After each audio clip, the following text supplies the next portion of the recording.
चलिए जानते हैं आज की देश और दुनिया की महत्वपूर्ण 50 बड़ी खबरों को सिर्फ 10 मिनट में। पर अभी तक आपने इस चैनल को सब्सक्राइब नहीं किया है तो सब्सक्राइब कर दें। एएनआई नई दिल्ली। भाजपा के सांसद सुधांशु त्रिवेदी ने बंगाल में ममता बनर्जी के नेतृत्व वाली तृणमूल कांग्रेस सरकार पर तीखा हमला करते हुए राज्य में कानून व्यवस्था के पूरी तरह से ध्वस्त होने का आरोप लगाया। यह हमला दक्षिण 24 परगना जिले के भांगनमारी गांव में महिलाओं की बर्बर पिटाई की रिपोर्टों के बाद किया गया। सहारा इंडिया रिफंड प्रक्रिया की आधिकारिक शुरुआत 23 जुलाई 2023 को की गई थी। इस योजना के तहत निवेशकों को किस्तों में उनका पैसा लौटाया जा रहा है। सरकार ने घोषणा की है कि शुरुआती चरण में हर पात्र निवेशक को 50,000 रुपये तक की राशि रिफंड के रूप में दी जाएगी। यह राशि सीधे लाभार्थी के बैंक खाते में ट्रांसफर की जाती है। राज्य ब्यूरो, कोलकाता। तृणमूल कांग्रेस के राष्ट्रीय महासचिव व सांसद अभिषेक बनर्जी के 9 जनवरी को उत्तर 24 परगना जिले के ठाकुर नगर में स्थित मथुआ मंदिर में पूजा करने जाने के प्रस्तावित दौरे से पहले तृणमूल और भाजपा आमने सामने आ गई है। प्रधानमंत्री किसान सम्मान निधि योजना देश के करोड़ों किसान 24 परगना जिले के ठाकुर नगर में स्थित मथुआ मंदिर में पूजा करने जाने के प्रस्तावित दौरे से पहले तृणमूल और भाजपा आमने सामने आ गई है। प्रधानमंत्री किसान सम्मान निधि योजना देश के करोड़ों किसान परिवारों के लिए आर्थिक मदद का एक बड़ा जरिया बन चुकी है। इस योजना के तहत हर साल पात्र किसानों को 6,000 रुपये की सहायता राशि 3 बराबर किस्तों में सीधे उनके बैंक खाते में भेजी जाती है। अब तक 21 किस्तें किसानों के खाते में पहुंच चुकी हैं और इस समय पूरे देश के लाभार्थी किसान 22वीं किस्त का इंतजार कर रहे हैं। इस किस्त को लेकर कई अनुमान लगाए जा रहे हैं और किसान जानना चाहते हैं कि यह राशि कब तक उनके खाते में आएगी। आइए विस्तार से जानते हैं इस योजना और आने वाली 22वीं किस्त से जुड़ी सभी जरूरी जानकारियां। बंगाल विधानसभा चुनाव से पहले राज्य में सत्तारूढ़ ममता बनर्जी की पार्टी तृणमूल कांग्रेस टीएमसी को शनिवार को तगड़ा झटका लगा। बंगाल में कांग्रेस के कद्दावर नेता रहे बरकत अब्दुल गनी खान चौधरी के परिवार ने तृणमूल कांग्रेस का साथ छोड़कर कांग्रेस पार्टी में घर वापसी की है। दिल्ली में ईशा खान और मौसम नूर ने कांग्रेस का झंडा थाम लिया। कहा कि जल्द ही वह राज्यसभा से इस्तीफा दे देंगी। फिलहाल लाडली बहना योजना के तहत महिलाओं को हर महीने 1,500 रुपये की सहायता राशि मिल रही है। यह रकम सीधे महिलाओं के बैंक खाते में डीबीटी के माध्यम से भेजी जाती है। इस राशि से महिलाएं घरेलू खर्च, बच्चों की पढ़ाई, स्वास्थ्य और दवाइयों जैसी जरूरतों को पूरा कर पा रही हैं। ग्रामीण क्षेत्रों के साथ साथ शहरी इलाकों में भी इस योजना का सकारात्मक असर साफ नजर आ रहा है। बांग्लादेश की पूर्व प्रधानमंत्री खालिदा जिया का पिछले साल 30 दिसंबर को निधन हो गया। उनके निधन के साथ ही बांग्लादेश की राजनीति का एक महत्वपूर्ण अध्याय खत्म हो गया। वह इस देश की सियासत की धुरी रहीं और अपनी कट्टर विरोधी शेख हसीना के साथ दुश्मनी हमेशा चर्चा में रही। लेकिन उनके राजनीतिक सफर में एक वक्त ऐसा भी आया था जब अपने मतभेदों को भुला दिया था। अमेरिकी राष्ट्रपति डोनाल्ड ट्रंप ने घोषणा की कि अमेरिकी सेनाओं ने बड़े पैमाने पर वेनेजुएला में हमले किए। इस हमले में ट्रंप ने दावा किया है कि निकोलस मादुरो और उनकी पत्नी को पकड़कर देश से बाहर ले जाया गया है। वेनेजुएला पर हुआ यह हमला देश के इतिहास में एक नया और ऐतिहासिक मोड़ बन गया है।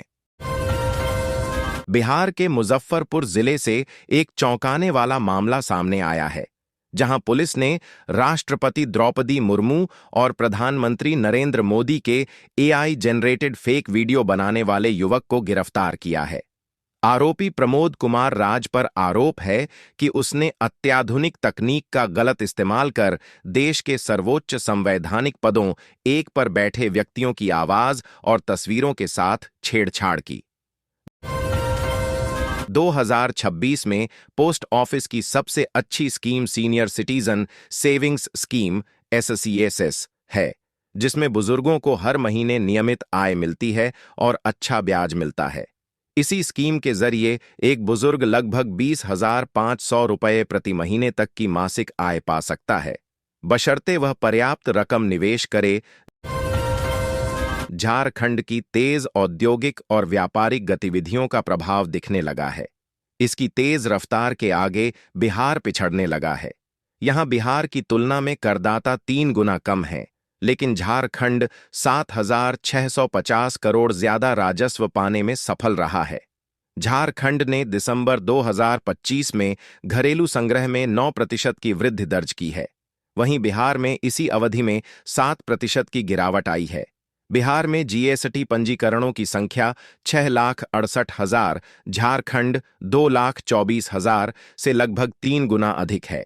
इसके बाद भी झारखंड का कुल घरेलू राजस्व संग्रह 21,965 करोड़, बिहार के संग्रह 14,315 करोड़ से 7,650 करोड़ अधिक है। इससे पता चलता है कि झारखंड के करदाता, मुख्यतः औद्योगिक इकाइयां, बड़े पैमाने पर राजस्व का योगदान दे रहे हैं। कहा जाता है कि अमेरिकी सेना की खुफिया और खतरनाक डेल्टा फोर्स ने वेनेजुएला के राष्ट्रपति निकोलस मादुरो और उनकी पत्नी को हिरासत में ले लिया है। इस एलीट टीम के मिशन, इतिहास, ट्रेनिंग प्रोसेस और दुनिया भर में खतरनाक ऑपरेशंस के बारे में जानें, जो इसे अमेरिकी सेना की सबसे असरदार और सटीक यूनिट्स में से एक बनाते हैं। नई दिल्ली में प्रेस कॉन्फ्रेंस को संबोधित करते हुए सुधांशु त्रिवेदी ने कहा कि राहुल गांधी राष्ट्र विरोधी प्रचार के साथ विदेश यात्राओं के लिए बदनाम रहे हैं। उन्होंने दावा किया कि राहुल गांधी जहां भी जाते हैं, वहां या तो किसी भारत विरोधी व्यक्ति से मुलाकात करते हैं या फिर भारत के खिलाफ बयान देते हैं। त्रिवेदी ने सवाल उठाया कि जब कांग्रेस शासित राज्यों में ही राहुल गांधी को बुलावा नहीं मिलता, तो विदेशों में उन्हें कौन आमंत्रित करता है। अमेरिका ने शनिवार को दक्षिण अमेरिका में वेनेजुएला पर हमला बोला। बताया गया है कि यह हमले राजधानी काराकास में किए गए। इस घटना के कई वीडियो वायरल हुए, जिसके बाद खुद अमेरिकी राष्ट्रपति डोनाल्ड ट्रंप ने इसकी पुष्टि की। उन्होंने बताया कि अमेरिकी हमलों के दौरान वेनेजुएला के राष्ट्रपति निकोलस मादुरो और उनकी पत्नी को पकड़ लिया गया और उन्हें देश से बाहर ले जाया गया है। वेनेजुएला में कथित अमेरिकी सैन्य कार्रवाई के बाद एक बार फिर अमेरिकी सेना की सबसे गोपनीय और ताकतवर इकाई डेल्टा फोर्स सुर्खियों में है। रिपोर्टों के अनुसार वेनेजुएला के राष्ट्रपति मादुरो को अमेरिकी विशेष बलों ने हिरासत में लिया। इस दावे के बाद यह सवाल उठ रहा है कि आखिर डेल्टा फोर्स क्या है, इसकी भूमिका क्या होती है और यह किन किन बड़े अभियानों में शामिल रही है। गांधीनगर में टाइफाइड के मामलों में तेज बढ़ोतरी से 100 से अधिक लोग सिविल अस्पताल में भर्ती हुए हैं। दूषित पानी को इसका संभावित कारण माना जा रहा है। उप मुख्यमंत्री हर्ष सांघवी ने अस्पताल का दौरा किया, जबकि केंद्रीय गृह मंत्री अमित शाह ने हालात की समीक्षा की। मुख्यमंत्री नीतीश कुमार ने नए साल के तीसरे दिन जनता को संबोधित किया है। उन्होंने सोशल मीडिया पर लिखा कि 24 नवंबर 2005 को राज्य में जब से हम लोगों की सरकार बनी, तब से न्याय के साथ विकास के सिद्धांत पर चलते हुए हम लोगों ने समाज के सभी वर्ग के लोगों के उत्थान एवं हर क्षेत्र के विकास के लिए काम किया है।